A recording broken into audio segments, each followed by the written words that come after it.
So yun nga guys, for today's video, ayan, nasentensya na natin yung isang pangsabog na manok dito.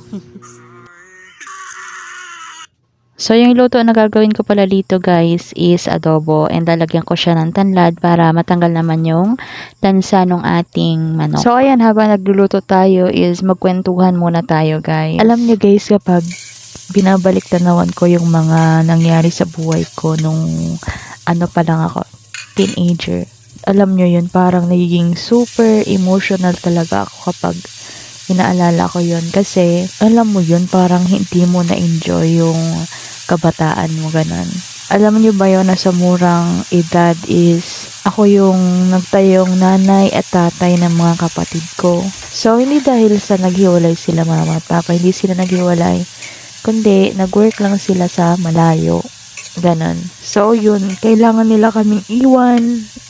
Dahil during that time is may nangloko sa papa namin and naapektuhan yung hanap buhay nila mama. Tapos syempre, lalo na kami. Tapos during nung time na yon na sobrang hirap na hirap kami, madaming tao na nag-judge sa amin o hinuhusgan kami. And yung mga mukha nila parang nandito pa rin sa isip ko. Nakikita ko pa rin.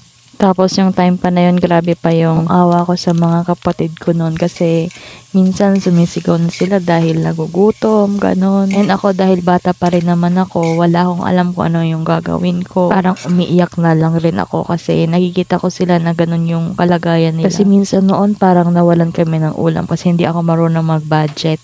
Tapos yung kapatid ko, binigyan ko lang siya ng kanin pero tinapon niya yung kanin kasi ayaw niya nga na kanin lang, gusto niya may ulam. So nagpapadala naman pala yung mama ko noon pero yung napadalan pala is ginamit rin naman yung pera, hindi agad binigay sa amin, kaya ganun. Kaya siguro ngayon parang takot na takot ako na mawalan kasi pinagdaanan ko na yung parang walang-wala. Hindi naman sa madamot ka, kundi kailangan mo rin na maging matalino sa kung ano yung mga dapat mong bilhin at sa kung ano ang hindi. So, marami pa sana yan guys, pero yun na lang muna.